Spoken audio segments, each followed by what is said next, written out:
Ethereum a máximos históricos por encima de $1.400. Pero, ¿qué es Ethereum? ¿Qué hace? ¿Qué viene a proponer? ¿Cuál es su propuesta de valor? Son preguntas un poco complicadas de responder. Ethereum es un sistema amplio y complejo, pero increíblemente revolucionario. Y acá, en el buen podcast número 11, te venimos a explicar de forma sencilla qué es exactamente.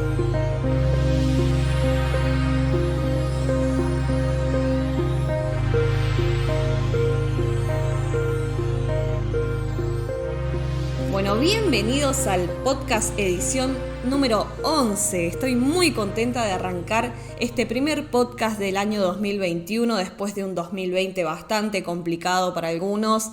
Para otros, bueno, normal, pasó sin pena ni gloria, y para algunos fue un año de crecimiento, como fue para el mercado de las criptomonedas.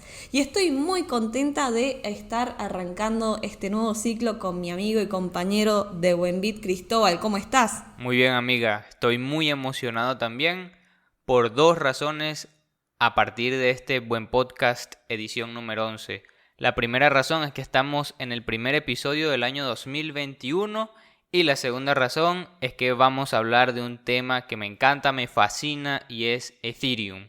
Pero antes, tal como estábamos hablando ahora, antes de hablar sobre Ethereum, se pronuncia Ethereum, se pronuncia Ethereum, se pronuncia Ethereum, no sabemos, pronunciarlo como vos querás, no pasa nada, lo importante es que acá te vamos a explicar cómo funciona, qué es, más allá de su precio, que ya sabemos lo que está haciendo.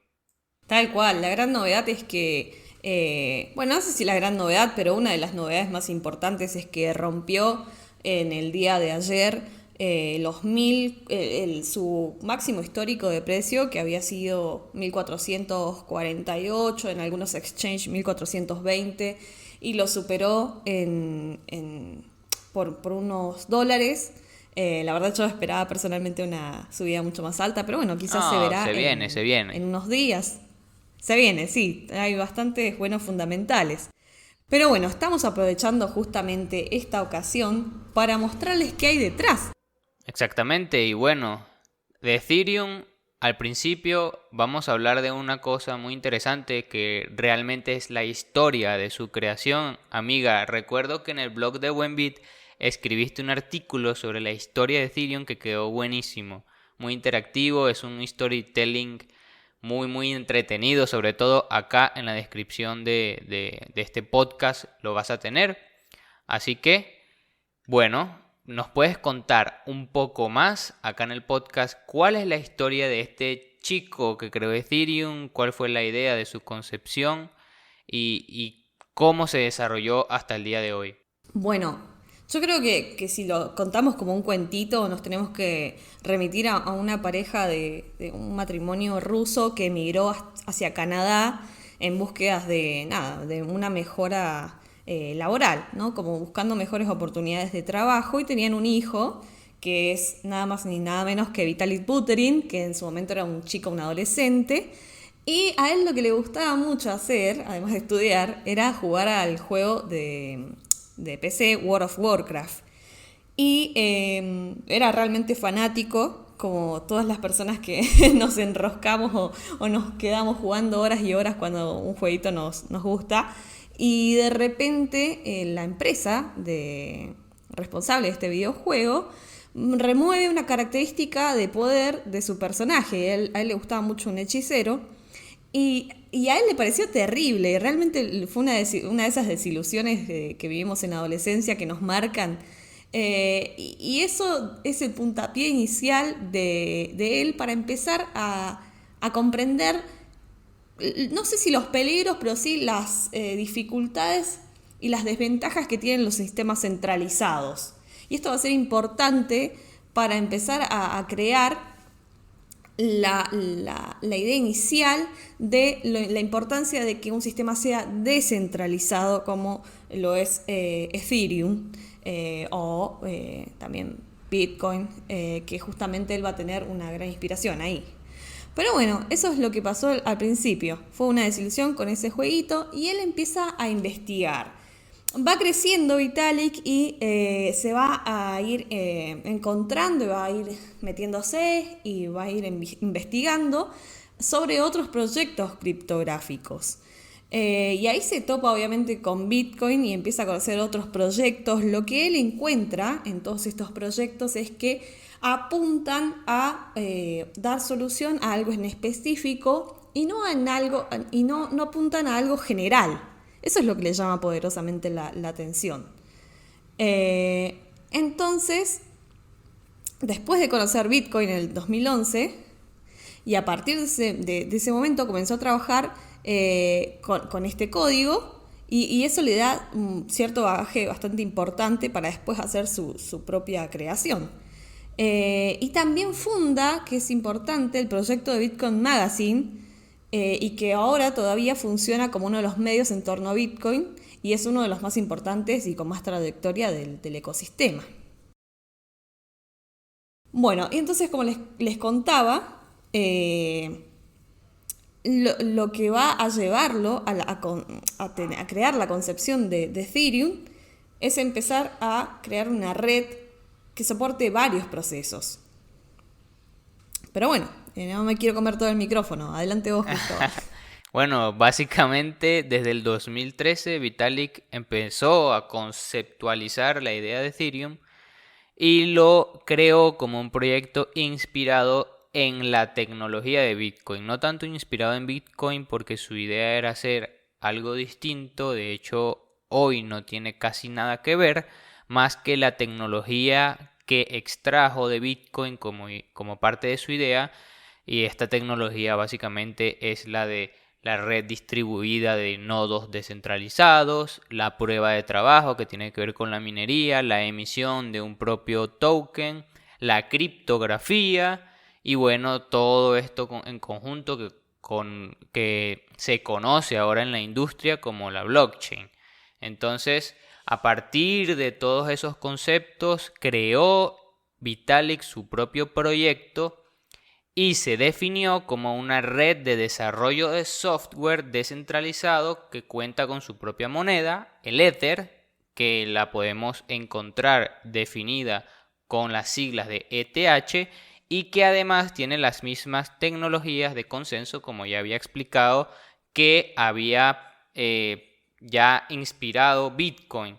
Bitcoin fue la primera manera o la primera red o concebió la primera forma en la que se podía transferir dinero de un punto A un punto B de manera descentralizada sin intermediarios. Ahora Ethereum estaba proporcionando una plataforma para desarrollar software, desarrollar programas y desarrollar aplicaciones con la misma teoría esta de Bitcoin de hacerlo descentralizado, sin intermediarios y completamente abierto al mundo. Ahora, ¿qué es Ethereum? Acá es un poquito más complicado de explicarlo, pero vamos a hablar sobre que entendamos que un computador es un dispositivo diseñado para ejecutar instrucciones. Tu computador, nuestro computador, los celus que tenemos inteligentes son dispositivos diseñados para ejecutar instrucciones y estas instrucciones son programables con código. El sistema operativo, los programas, todo, desde el WhatsApp hasta cualquier programa que te imagines. Son instrucciones que ejecuta el dispositivo de acuerdo al código que se rige. Ahora pensemos en que Ethereum es como un computador que vive virtualmente en una red abierta. De hecho, no es un computador, un dispositivo físico, sino se le llama Virtual Machine, Ethereum Virtual Machine, EV pequeña M, que significa que es básicamente un computador en sí que vive solo virtualmente y en donde cualquier persona puede desarrollar aplicaciones que hagan casi cualquier cosa. La diferencia de Ethereum con tu computador es que es 100% virtual y además todas las instrucciones que ejecuta son abiertas, son transparentes y se ejecutan a través de esta tecnología de Bitcoin, que es transparente, que tiene una prueba de consenso, que está distribuida de manera equitativa e uniforme en todos los nodos que quieran participar y de esta manera se realiza lo que Ethereum quiere o cómo se define Ethereum que sería una red de contratos inteligentes. ¿Qué es un contrato? Pues una serie de instrucciones que se cumplen, tan simple como eso. Un contrato es algo que está predicho en el código y que se va a cumplir según un usuario interactúe con él, pero es una red de contratos inteligentes. Son inteligentes porque se ejecutan automáticamente y también es descentralizado, que no existe nada como esto. Ahora, ¿qué tanto se puede hacer con esto? Amiga, hasta dónde, qué probabilidades o qué posibilidades nos da hacer esto? Bueno, yo creo que además de posibilidades también hay realidades, ¿verdad? O sea, de hecho hay un ecosistema bastante grande alrededor de Ethereum y esto que comentabas de la Ethereum Virtual Machine, ya incluso otras blockchains son compatibles con esta Ethereum Virtual Machine justamente porque no se quieren quedar fuera y quieren construir puentes hacia la blockchain de Ethereum. Y me quiero detener antes de saltar a las aplicaciones en esto que comentabas de los smart contracts. Quizás los smart contracts son como la vedette o la protagonista de Ethereum y justamente es lo que plantea lo disruptivo. Quizás sobre la blockchain de Bitcoin no se puede construir una dApp y sobre la blockchain de Ethereum sí. ¿Cuál es el contrato que nosotros solemos conocer si nos dicen la palabra contrato? Y se nos va a venir como probablemente un contrato tipo de compraventa. Yo, por ejemplo, si quisiera, no sé, comprar o alquilar una casa, directamente puedo pasar por una inmobiliaria y esos son los intermediarios entre el dueño o la dueña de la casa y los compradores o los locatarios que quieran alquilar. Pero lo que hace justamente un smart contract es funcionar a partir de esta serie de instrucciones que vos decías. Entonces, si hay una persona que quiere alquilarme la casa y deposita en ese smart contract una cantidad de dinero y efectivamente a mí me llega, yo, por ejemplo, le puedo otorgar el acceso a la casa. Quizás es un poco abstracto, pero a los fines pedagógicos sirve. Hay muchas industrias que están, no solo hay aplicaciones financieras sobre la red de Ethereum, sino que también hay proyectos como videojuegos, también hay proyectos de propiedad intelectual, tenemos seguros, tenemos proyectos de identidad digital. Entonces el ecosistema que se está creando es muy interesante, muy amplio y muy diverso. ¿Todo necesita blockchain? No, pero sí hay algunas industrias que van a verse muy beneficiadas con la tecnología que plantea Ethereum, porque es importante el timestamping, que esto es la estampa de tiempo, que sea descentralizada y que se puedan beneficiar de los smart contracts. Justamente en Mendoza hay una persona que tiene toda su bodega, toda su producción de vinos conectada a smart contracts con sensores deployados entre las viñas de donde se cosechan las uvas para hacer el vino y es realmente impresionante la cantidad de datos que podés recolectar y podés analizar y mejorar tu producción o mejorar o estar atento a las condiciones del clima. Para mí realmente es muy disruptivo. Espectacular.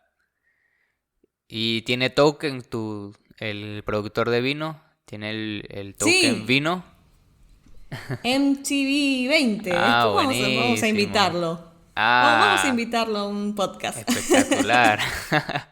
Sí, exactamente. Y bueno, hablamos de que Ethereum también es una red donde se programan contratos inteligentes, pero tiene una peculiaridad muy interesante y es que dentro de esa red existe o vive una moneda y es el Ether. Y esto permite que dentro de la red se puedan generar incentivos económicos y básicamente dentro de la red se maneje una economía propia y una economía pues distinta y separada a la economía tradicional y de hecho bastante separada porque Ethereum es una red propia, independiente y que funciona de manera autónoma sin la necesidad de ningún ente que lo regule o controle.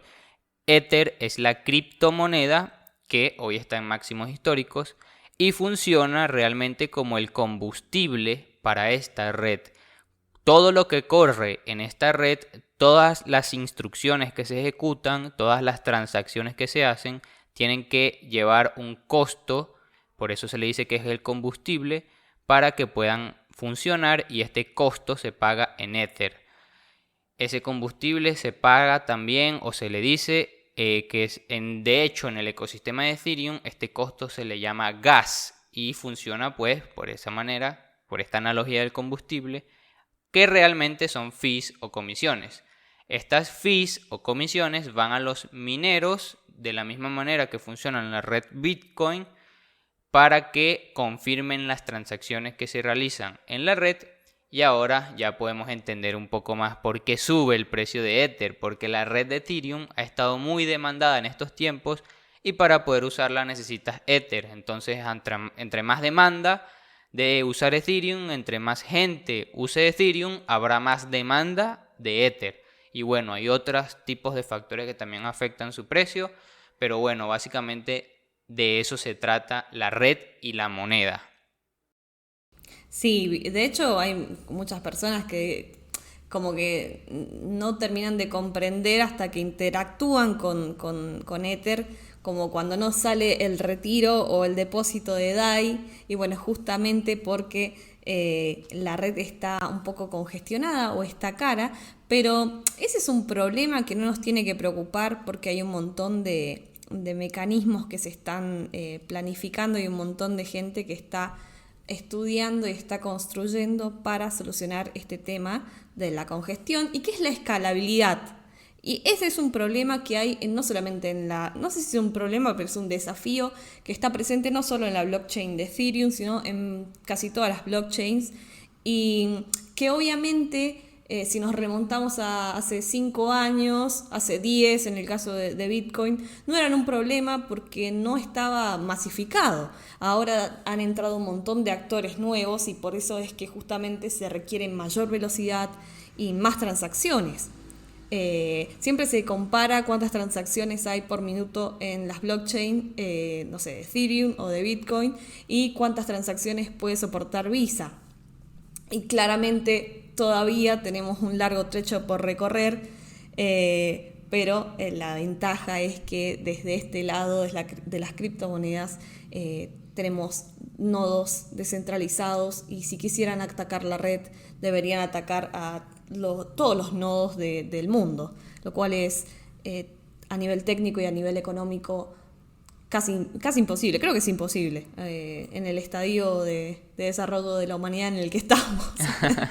Y bueno, se dice que se le tiene miedo a un tipo de computación cuántica y todo este tipo de teorías.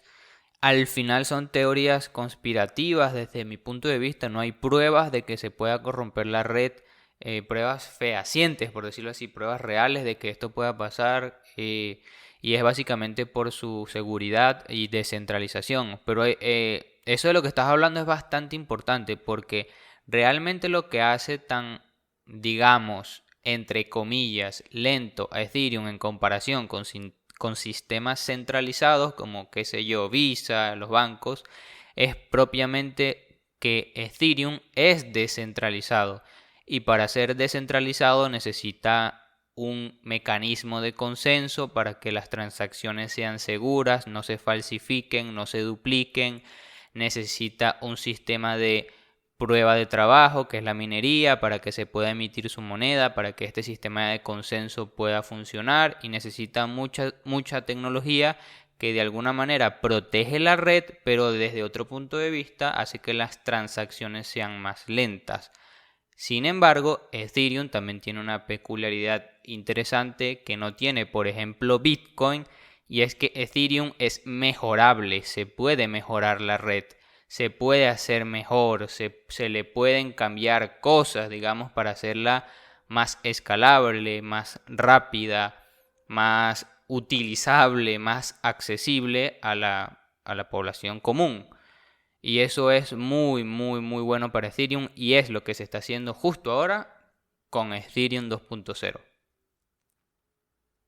Tal cual, pero antes de saltar a ese tema, quiero hacer dos aclaraciones. Yo siempre vuelvo para atrás como el cangrejo. La primera es que además de la criptomoneda nativa, que es el Ether, también se pueden crear, y esto es lo mágico también de Ethereum, otros tokens que funcionen sobre la red de Ethereum, como por ejemplo nuestro queridísimo DAI, o el token BAT, Link, Wi-Fi, que ha sido tan meteórico su ascenso. Wi-Fi Lover. Claro, entonces se pueden crear bajo el estándar ERC20 nuevas formas de dinero, y entonces es por eso que se dice que Ethereum nos da la posibilidad de crear dinero programable. No solo por los smart contracts, sino también porque nosotros podemos crear uno mismo. Nosotros, si buscan en el blog de Buenbit, pueden ver cómo se crea un ERC20 en 5 minutos, ¿verdad, Cristóbal? Sí, totalmente. Y quiere decir, o sea, hay que entender lo grande que es esto. Nosotros en Ethereum podemos programar nuestro propio dinero. O sea, esto tiene mucho poder. Y esto no es algo que se pueda hacer en cualquier lado. De esa manera se programó DAI.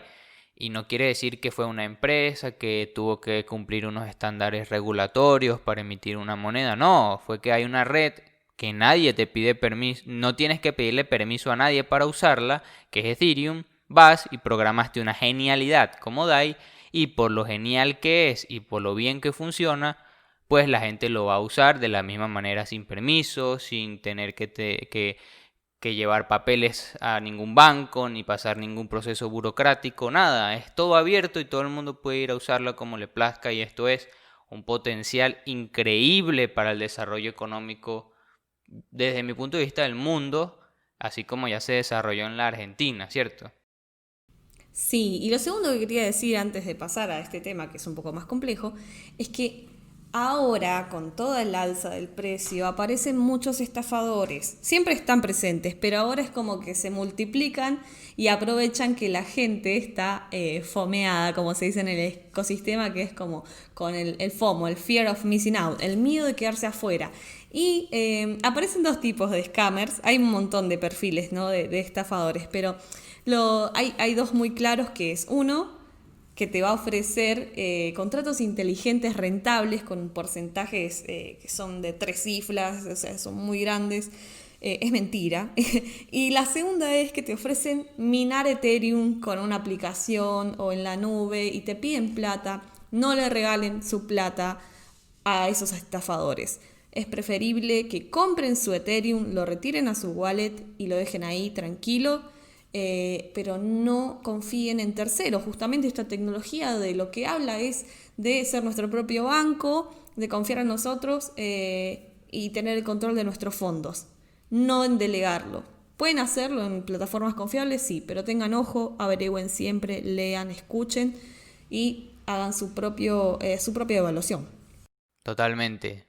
Totalmente. De hecho, tenemos un podcast especialmente dedicado a los scams, así como se le llaman a las estafas, sobre todo en este ecosistema, y se los vamos a dejar acá abajo en la descripción de este podcast también.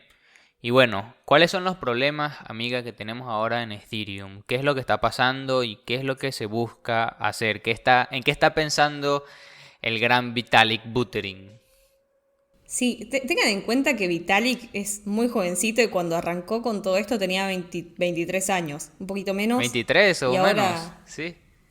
sí, muy jovencito, de Wow, hecho todavía no tiene increíble. 30 años, así que es un iluminado. Obviamente tuvo colaboradores muy Mm. grosos, gente que sabe muchísimo, pero bueno, el protagonista es él y lo van a ver en muchos memes. Y uno de los problemas que está teniendo Ethereum, y creo que en el 2020 se vio mucho cuando fue el boom de las DeFi, de las finanzas descentralizadas, porque nacieron muchísimos protocolos dentro de Ethereum, como Compound, como MakerDAO funciona sobre el protocolo, funciona sobre Ethereum, etcétera. Está siendo muy utilizado. Hay mucha demanda. Entonces, si tenés espacio en una sala para 30 personas y quieren entrar 50, probablemente entren, pero apretados. Entonces ese es el problema que está actualmente y que todos están tratando de solucionarlo. No es capaz de procesar tantas transacciones por segundo debido principalmente a su descentralización, como decíamos más temprano, y lo que tenemos que hacer es pensar que es una red descentralizada y al ser descentralizada es segura. Entonces es difícil porque cada copia que exista en el mundo tiene que tener su propia información. O sea, si yo de repente le mando dinero por la red de Ethereum a mi amigo Cristóbal, lo van a tener que confirmar varios nodos. Mientras más pasa el tiempo, más confirmaciones tienen porque más se replica a lo largo del mundo. Entonces, ese es el problema. No hay un ente centralizado que le ponga el sello a la firma y diga, sí, esta transacción salió y llegó a destino, sino que está presente en todos los nodos que hay alrededor del globo. Exactamente. Entonces, eso pasa en la capa que se llama Layer 1 o Layer 1 o Ethereum 1. ¿Y cuál es la solución que nos trae Cristóbal? Bueno, esto está causando también acá en Buenbit, hemos hecho mucho hincapié en explicar esto, y es que como se paga en Ether realizar las transacciones, eso es una comisión y la cantidad que quieras pagar es libre prácticamente. Lo que pasa es que la red va a procesar las transacciones que tengan más comisión de primero, es decir, las va a priorizar. Y esto hace que básicamente realizar una transacción de Ethereum esté dada por la oferta y demanda de Ether que quieran pagar los usuarios por usar la red, y por consiguiente hace que sea muy caro utilizarlo y que para que se confirme una transacción cuando hay mucha congestión haya que pagar cantidades absurdas de dinero. Absurdas para los pequeños, los que manejan pequeños capitales, porque ojo, pagar $10 por mover 10 millones de dólares es relativamente poco. Pero bueno, No, vamos a tal hablar. cual. Sí, totalmente, sí, hay que verlo desde Más varios para puntos de... nosotros que venimos con monedas devaluadas. O sea, Sí, quizás a una persona en Estados Unidos o en Europa no le duele tanto como nos duele a nosotros. totalmente. Cuando vas ahí al MetaMask y ves que confirmar cuesta $10, es como que vamos a esperarnos un poquito a que se descongestione la red. Pero bueno, esto tiene solución y se está trabajando en ello. Mi amiga habló de algo muy importante que es la Layer 1. Se está trabajando en primer lugar en desarrollar Layer 2, que es básicamente desarrollar otras redes apartes de Ethereum, o sea, están aparte, pero están conectadas por un puente, por decirlo así. Por medio de un puente puedes mover tus fondos de Ethereum a este Layer 2 que se le llama capa 2, es como una capa por encima de Ethereum, y allí haces transacciones súper rápidas a costo cero básicamente, y después las puedes regresar a Ethereum cuando desees. Pero lo más interesante viene con Ethereum 2.0. En primer lugar, se introduce un concepto llamado sharding, y es que básicamente para ahora la red de Ethereum tiene muchísimas aplicaciones. Eso es infinito prácticamente de cantidad de aplicaciones. Y todas las aplicaciones se confirman sus transacciones en la misma red de Ethereum, y todos los validadores confirman todas las transacciones que salgan. Y esto en gran parte causa congestión. Pero ¿qué pasaría si los validadores, los mineros, confirmaran transacciones específicas e hicieran trabajo en equipo? Como por decir, bueno, Romy y yo vamos a confirmar las transacciones de esta parte de la red, y los otros amigos van a confirmar las transacciones de aquella otra parte de la red, y nos dividimos el trabajo en vez de hacer todos todo el trabajo juntos. Y eso es el sharding, dividir las validaciones de la red en partes distintas, y así cada validador se va a encargar, o cada grupo de validadores se va a encargar de una parte específica de la red, y así, haciendo trabajo en equipo, Ethereum, y el mismo Vitalik Buterin asegura que Ethereum va a escalar hasta 6.000 veces. Se van a poder procesar las transacciones 6.000 veces más rápido. Esto es increíble. Y por otra parte, amiga, introdúcenos a qué es el Proof of Stake. Bueno, claro, actualmente es como decíamos, nosotros podemos poner un fee bajo, es como si yo quiero transferir, no sé, 100 DAIs y no quiero pagar $10, digo, no, yo voy a pagar $2 para transferir estos 100 DAIs. Y probablemente se me confirme, pero no sé cuándo y por qué. Porque los mineros van a confirmar y a incluir en los bloques de la blockchain aquellas transacciones que tengan un fee que sea que tengan un incentivo para ellos, ¿no? Y no es porque son, bueno, si bien la especulación atraviesa todo este mercado como cualquier mecanismo financiero y económico, lo que pasa es que la minería es cara.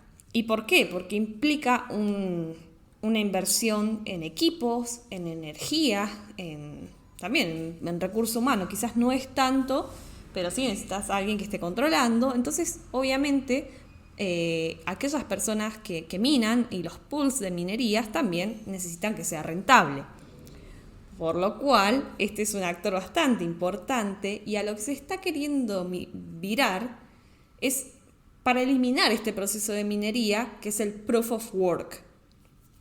Es decir, todas estas computadoras que están trabajando, resolviendo cálculos matemáticos para poder incluir las transacciones en los bloques, van a dar paso a otro tipo de consenso que es el proof of stake o la prueba de participación.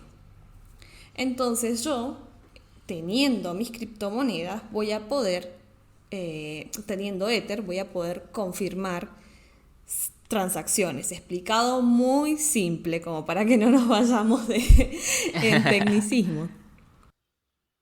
Exacto.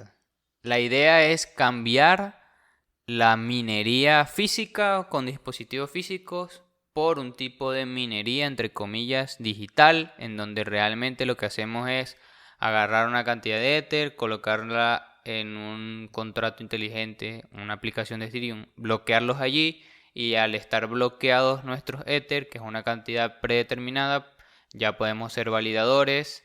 Y bueno, básicamente es eso, y esto lo que va a hacer es que todo este costo que lleva la minería ya no va a estar, y por esa razón realizar transacciones en Ethereum va a ser más barato básicamente.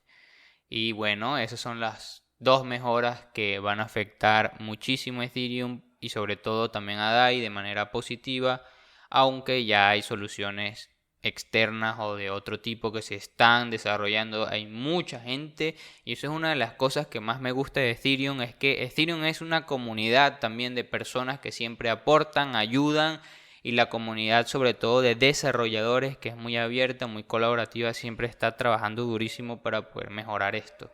Es algo que no se ve tanto. O sea, Ethereum es como una empresa, pero no lo es porque porque no es centralizado, sino es una comunidad sobre todo. Sí, existe la fundación Ethereum, que ahí le vamos a dejar el link, que son muy abiertos, o sea, no se imaginen que es como una empresa cerrada tradicional, sino que es una fundación que más o menos lleva cierta guía para el desarrollo del mismo, pero cualquiera puede empezar a desarrollar sobre Ethereum, así que los programadores quizás estén más interesados en esta blockchain por todo lo que se puede construir sobre ella. También existen para deployar o para programar o incluso para aprender a usar MetaMask, redes de prueba que también se pueden explorar. Así que nada, a mí me parece que es un tema súper extenso y bueno, espero que podamos seguir hablando en podcasts siguientes sobre esto. Sí, atentos porque capaz y invitamos a un experto de verdad a que nos explique bien qué es Ethereum, qué se puede hacer más allá de lo que nosotros les podemos explicar. Pero creo que ha quedado claro, dimos una explicación buena y también me gustó mucho pues poder hablar de este proyecto que tanto me gusta. Pero ¿por qué nos gusta Ethereum? ¿Qué es lo que más te gusta de Ethereum, amiga? Sí, yo creo que es lo que decías recién, que es una gran comunidad. De hecho, hay personas de varios perfiles. No necesitas ser un programador puede ser un usuario, que la figura del usuario no sé si tiene la suficiente importancia generalmente, y que creo que es el ecosistema que más crece a nivel técnico. O sea, todo el tiempo están saliendo cosas y es realmente un desafío estar al día y cada vez, bueno, lo que se da en DeFi, pero también es gracias a Ethereum, que lo hizo posible porque es la base, es la composabilidad. Y nunca habíamos estado, creo yo, frente a la posibilidad de poder construir sobre pedazos de código que había hecho otra persona. Nunca se habían podido como apilar o combinar creaciones de esa forma. Ya que interactúen dos smart contracts me parece un nivel de abstracción y de... Creo que es el sumum del conocimiento humano. Sí, totalmente. Eso creo que es también lo que más me gusta de Ethereum, y es que es una red abierta en donde todos participamos sin restricciones. No tenemos que pedirle permiso a nadie para usar nada, para aportar algo bueno, ni tampoco para pedir ayuda, ni para preguntar nada. Básicamente es solo participar, y la gran mayoría de las personas que participan acá lo hacen con una convicción increíble de querer mejorar, sobre todo en gran parte, o por lo menos en el ámbito en donde más me he involucrado, que es mejorar la situación financiera del mundo, los sistemas financieros, los incentivos financieros. Y esto ha creado una red de comunidad grandísima e increíble, así como la de nosotros que tenemos acá en Buenbit, que los invito a participar. Si no han participado, también hablamos mucho sobre Ethereum y sobre todo lo que pasa. Y bueno, básicamente, sí, como habías dicho, ¿quién se iba a imaginar que todos podrían participar en un mismo proyecto a la vez, global, sin importar de dónde eres, ni qué sabes, ni de qué te graduaste, ni de qué color es tu piel, nada, sino crear algo para un mejor mundo? Es increíble. Así es. Bueno, justamente en Twitter me habían dicho, ¿por qué romantizan un instrumento financiero? Y en realidad es que es mucho más. Tiene mucho de humano, aunque todo parezca código desde afuera. Bueno, amigo, creo que llegamos al final de este buen podcast número 11. Así es, espero les haya gustado, espero que, nos acompañen en este 2021 con todos los episodios que vayamos a lanzar. Vamos a tener más invitados, atentos a los eventos de Buenbit. Nos vemos en la próxima edición y espero que hayan aprendido con este repaso de Ethereum y que se sumen al ecosistema, que siempre tienen las manos abiertas. Bueno, un saludo a todos los buenbiteros, a todo el equipo, al staff de Buenbit, y un gran abrazo para vos, amigo. Un abrazo, amiga, que estés muy bien. Hasta luego. Chau, chau. Chau.